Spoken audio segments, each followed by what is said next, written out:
हम सभी ने तो अपनी लाइफ में कभी ना कभी पेप्सी पिया ही होगा। बट क्या आप जानते हैं कि इंडिया में पेप्सी को कौन मैन्युफैक्चर करता है? अगर आप नहीं जानते देन डोंट वरी, आज हम उसी कंपनी के बारे में डिटेल में एनालिसिस करने वाले।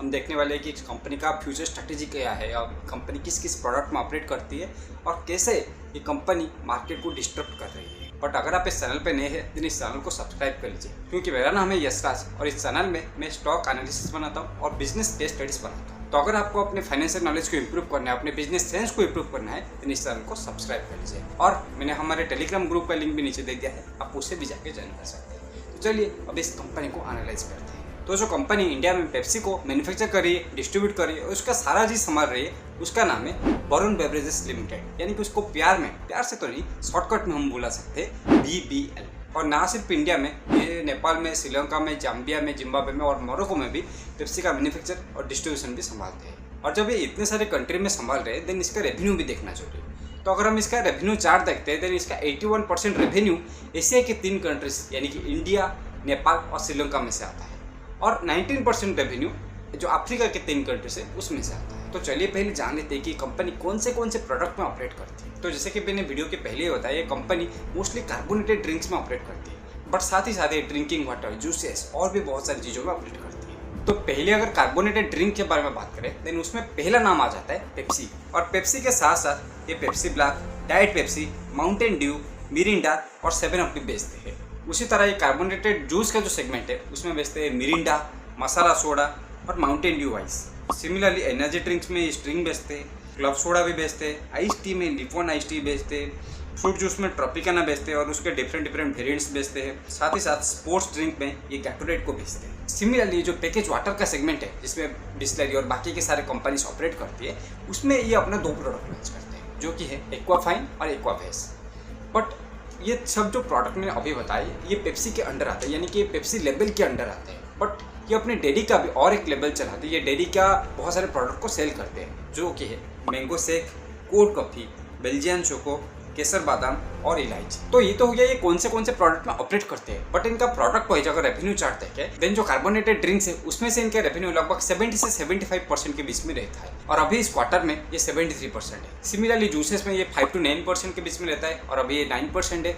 और वाटर का जो सेगमेंट है ये इसमें 15 to 25% के बीच में रहता है और अभी ये 18% है। बट हमें यहाँ पे ये पूछना पड़ेगा ये कंपनी को पेप्सी प्रीफर क्यों कर रही है, क्योंकि ये company end to end solution provide कर रही है पेप्सी को। कैसे ये जानते हैं। तो जो पहला स्टेज आ जाता है वो है मैन्युफैक्चरिंग। और मैन्युफैक्चरिंग में 3 कंपोनेंट्स होते हैं। एक हो गया जो रॉ मटेरियल, जो कॉन्सेंट्रेटेड प्रोडक्ट जो कि पेप्सी भेजता है। दूसरा हो गया बाकी के रॉ मटेरियल्स। तीसरा हो गया बोटलिंग। और वो प्रोडक्ट बोतल होने के बाद उसको डिस्ट्रीब्यूट किया जाता है। और अभी इनके पास 2000 से भी ज़्यादा डिस्ट्रीब्यूटर्स है और 2500 से ज़्यादा खुद का व्हीकल्स है जिसको यूज़ करके ये चीज़ों को पैन इंडिया में डिस्ट्रीब्यूट कर पाते हैं। और अभी डिस्ट्रीब्यूट हो गया देन जो तीसरा स्टेज आ जाता है वो है कस्टमर मैनेजमेंट। और कस्टमर मैनेजमेंट में सबसे एक इम्पोर्टेंट चीज़ हो जाता है जो बीजी कूलर।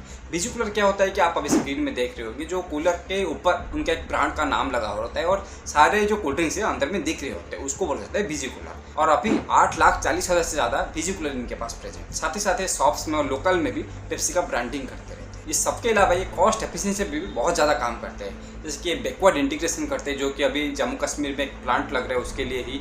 उसके साथ साथ पैकेजिंग में इनोवेशन करते हैं जिसकी वजह से पेप्सी को इनडायरेक्टली बहुत ज़्यादा फायदा होता है। तो अभी जब ये इतना सारा चीज़ अच्छे से कर रहे हैं देन उसका इफेक्ट तो ऑब्वियसली फाइनेंशियल में दिखेगा ही दिखेगा, जिसके वजह से हम देख सकते हैं कि इनका सेल्स इंप्रूव कर रहा है, इनका एबिट इंप्रूव कर रहा है, उसका पेट भी इंप्रूव कर रहा है। साथ ही साथ इनका जो डेप्ट है ये 30,000 मिलियन रुपये से घटकर 20,000 मिलियन रुपये पे आ गया है, जिसकी वजह से डेप्ट टू इक्विटी रेशियो जो है वो बहुत ही अच्छा हो गया। तो अभी फाइनेंशियल जानने के बाद अभी डिस्कस कर लेते हैं कि इस कंपनी के फ्यूचर प्लान्स क्या क्या है। तो फ्यूचर प्लान जाने से पहले ना मैं आपको इंटरेस्टिंग स्टार्ट्स बताता हूँ, क्योंकि 2017 के टाइम पेप्सी का जो इंडिया में जितना भी डिस्ट्रीब्यूशन होता था, जितना भी मैन्युफैक्चरिंग और जितना भी जो मार्केट सेट था पेप्सी का, उसमें से 45% ही ये कंट्रोल करते थे।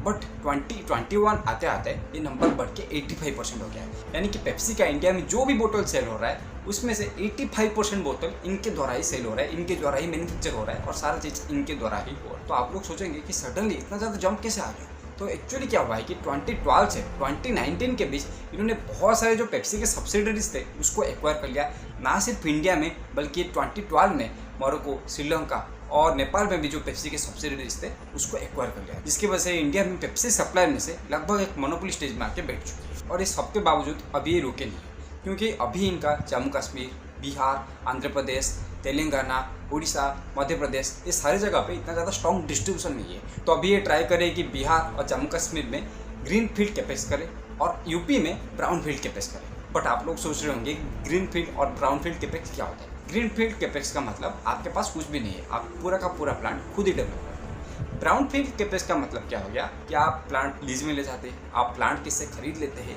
या फिर आपका एग्जिस्टिंग एक फैसिलिटी है, आप बस उसे एक्सपांसन कर रहे हैं। तो अभी ये जो यूपी में कर रहे हैं ये ब्राउन फील्ड एक्सपांसन, यानी कि इनका एक प्लांट है उसको बस एक्सपांड कर रहे हैं। पर जो जम्मू कश्मीर और बिहार में कर रहे हैं उसमें ये पूरा ग्रीन फील्ड कर रहे हैं, यानी कि पूरा स्क्रैच से डेवलप कर रहे हैं। और बिहार में करने का एक इंटरेस्टिंग रीजन है, क्योंकि बिहार में इनका एक प्लांट सेटअप हुआ था, बट एक साल के अंदर अंदर इनका पूरा कैपेसिटी यूटिलाइजेशन हो गया, यानी कि कैपेसिटी यूटिलाइजेशन एक साल में 100% हो गया, जिसकी वजह से एक दूसरा प्लांट सेटअप करिए, जो कि दिखाता है कि कितना ज़्यादा स्ट्रॉन्ग ड्राइवर है, कितना ज़्यादा स्ट्रॉन्ग ग्रोथ आने वाला है, कितना ज़्यादा स्ट्रॉन्ग ग्रोथ हो रहा है, जिसके वजह से ये पूरे कॉन्फिडेंस के साथ कैपेसिटी को एक्सपांड कर पा रहे हैं। साथ ही साथ जो पेप्सी का फ्रूट प्रोडक्ट्स है, जैसे कि कुरकुरे पॉपकॉर्न, उसको भी मैन्युफैक्चर करने का सोच रही है, जो कि अक्टूबर-नवंबर इस साल में शुरू हो जाएगा। उसके साथ साथ ये रियलाइजेशन फॉर कैश भी इंप्रूव करना चाहते हैं और ये चाहते हैं कि 3 मिलियन आउटलेट्स तक ये पहुंच जाए, और उसमें से भी 0.4 मिलियन जो आउटलेट्स है स्ट्रीम के लिए रिजर्व रहेगा, स्ट्रीम के लिए एक्सक्लूसिव रहेगा।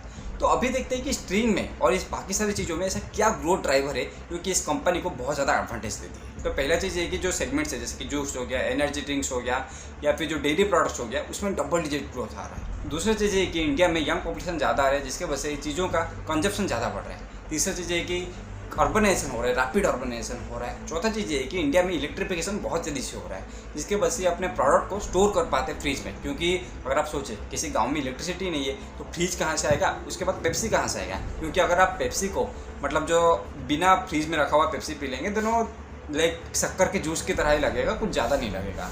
तो इलेक्ट्रिफिकेशन इनको एक बहुत ही अच्छा ट्रिगर प्रोवाइड करता है ग्रोथ। और पांचवा और सबसे इंपॉर्टेंट चीज़ है कि इस प्रोडक्ट का ये एफएमसीजी प्रोडक्ट में आता है, लेकिन इसका पेनिट्रेशन इतना ज़्यादा नहीं है, क्योंकि बहुत सारे स्टेट्स में आज भी इनका पेनिट्रेशन 15 से 20% के बीच में है, यानी कि इनके पास बहुत ज़्यादा स्कोप पड़ा है। जैसे कि हमने जाइडस वेलनेस वाले वीडियो में डिस्कस किया था कि उस प्रोडक्ट का पेनिट्रेशन इतना ज़्यादा नहीं है, उसी तरीके से ये एफएमसीजी प्रोडक्ट का भी पेनिट्रेशन ज़्यादा नहीं है। हाँ, अगर आपने वो जाइडस वेलनेस वाला वीडियो नहीं देखा है, देन आई बटन में क्लिक करके देख सकते हैं वीडियो खत्म होने के बाद। बट ऐसा तो नहीं कि कंपनी में सब कुछ सही चल रहा है, कुछ कुछ चीज़ तो गलत हो ही रहा होगा। तो चलिए उसे भी डिस्कस कर लेते हैं, क्योंकि मैं नहीं चाहता कि आप सिर्फ कंपनी के बारे में अच्छे जानते रहे, कंपनी के बारे में बुरा जानना भी उतना ही जरूरी है, क्योंकि उसकी वजह से आप रिस्क का एनालिसिस कर पाएंगे। तो पहला जो प्रॉब्लम ये है कि ये बहुत ही साइक्लिक प्रोडक्ट है, क्योंकि गर्मियों में इनका सेल बहुत ज़्यादा होगा, जिसकी वजह से इनका कैपेसिटी यूटिलाइजेशन पीक सीजन में 90% के आसपास चला जाता है। बट जब सर्दियाँ आते हैं देन इनका प्रोडक्ट का सेल इतना ज़्यादा नहीं रहता। दूसरी चीज़ ये है कि इनका जो पेप्सी के साथ बिजनेस एग्रीमेंट है वो अगर किसी वजह से फेल हो जाता है, जो नहीं होने वाला है, क्योंकि लगभग ये 30 साल से पेप्सी के साथ काम कर रहे हैं,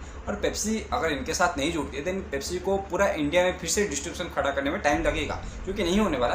बट फिर भी इसको एक रिस्क की तरह कंसिडर कर सकते हैं, क्योंकि अगर ये कभी हो गया देन ये कंपनी लगभग इनके पास और कुछ है ही नहीं। और तीसरा चीज़ ये है कि अभी रिलायंस बिग कोला के साथ इस फील्ड में एंट्री करने का सोच रहा है, जिसके बारे में मैं एक वीडियो भी बना चुका हूँ, जो कि आपको आई बटन में मिल जाएगा। तो अगर रिलायंस इस प्लान में सक्सेसफुल हो जाता है देन इस कंपनी के ऊपर बहुत ही बुरा इफेक्ट आ सकता है, क्योंकि रिलायंस हम जानते हैं किस तरह से मार्केट डिस्टर्ब कर सकता है।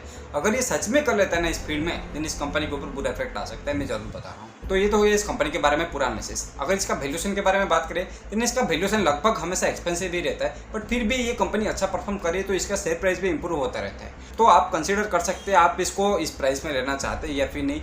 बट अगर आप लेना चाहते हैं देन ट्राई कीजिए इस कंपनी को जब बिजनेस साइकिल डाउन आता है, यानी कि जब सर्दियों का महीना चलता है उस टाइम पे ले, क्योंकि उस टाइम में शायद पी ज़्यादा मिलेगा, क्योंकि ईपीएस कम होगा, बट आपको एक अच्छे प्राइस में वो कंपनी मिल सकती है। बस ट्राई कीजिए उसको एक अच्छे प्राइस में ले, ताकि आपको लॉन्ग टर्म में बहुत ही अच्छा प्रॉफिट मिले। तो अभी चलते हैं हमारे स्पेशल सेगमेंट की तरफ, जहाँ पे 90 सेकंड के अंदर पूरे कंपनी को एनालाइज करूँगा।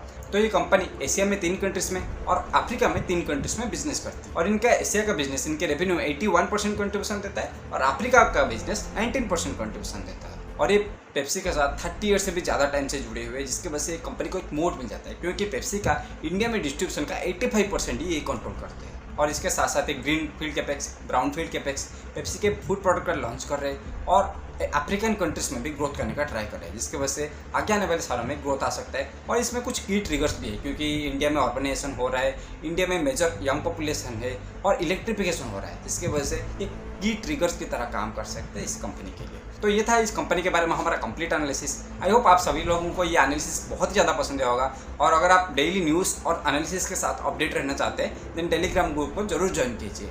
तो इसी के साथ आज का एपिसोड खत्म करते हैं। धन्यवाद।